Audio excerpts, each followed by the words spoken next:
In Flanders fields the poppies blow, between the crosses, row on row, that mark our place. And in the sky, the larks, still bravely singing, fly scarce heard amid the guns below. So when we decided to bring down those masks, those flags to half-mast, we made the commitment that we would not raise them again until we have worked enough with Indigenous communities and leadership to make a clear determination that it was time to raise them again and continue the hard work of reconciliation. We are the dead. Short days ago, we lived, felt dawn, saw sunset glow, loved and were loved, and now we lie in Flanders fields. Canada will always lower its flags to half-mast, and where we will always fly the flag of truth and reconciliation designed by the National Council of Truth and Reconciliation. Take up our quarrel with the foe. To you from failing hands we throw the torch. Be yours to hold it high. If ye break faith with us who die, we shall not sleep, though poppies crow in Flanders fields.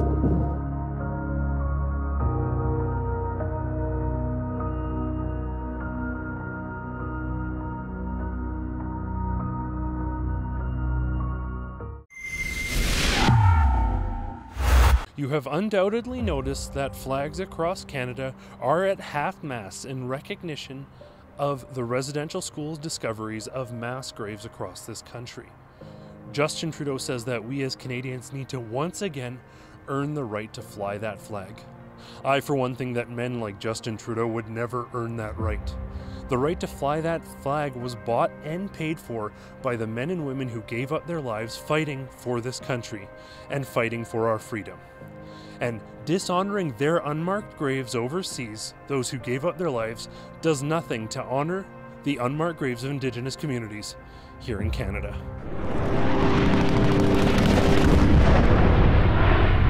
Raising the flags in recognition of fallen soldiers is a small signifier of our appreciation for what they have done for this country. On the other hand, lowering the flags in a sign of solidarity with Indigenous communities does nothing to alleviate their ongoing suffering.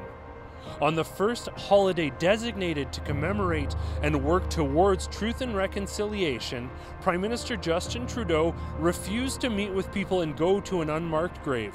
He instead went surfing in Tofino.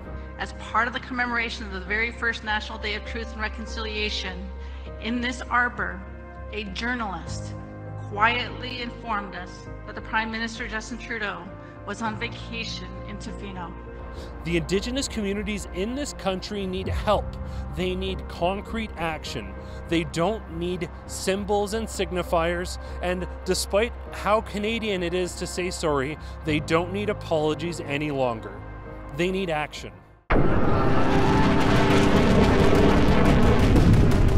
When faced with great troubles overseas, Canadians needed men and women of action to stand up and sometimes pay the ultimate price. Why are we still fighting against certain veterans groups in court?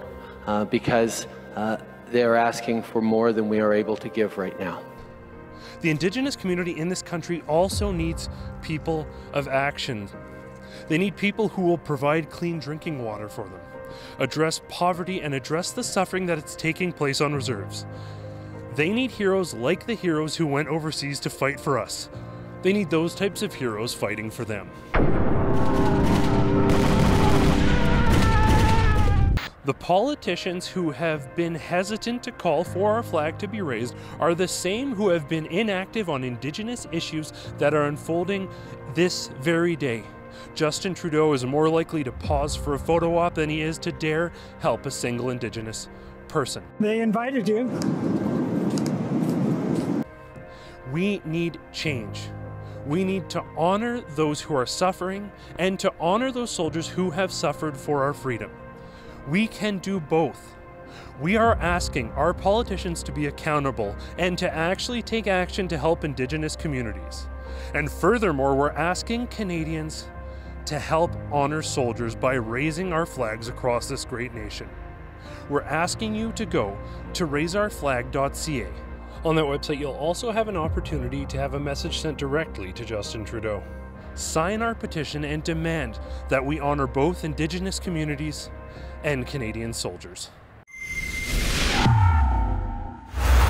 If you agree that it's fundamentally Canadian to honor both our Indigenous communities and the soldiers who have given up everything and paid the ultimate price for our freedoms, go to raiseourflag.ca.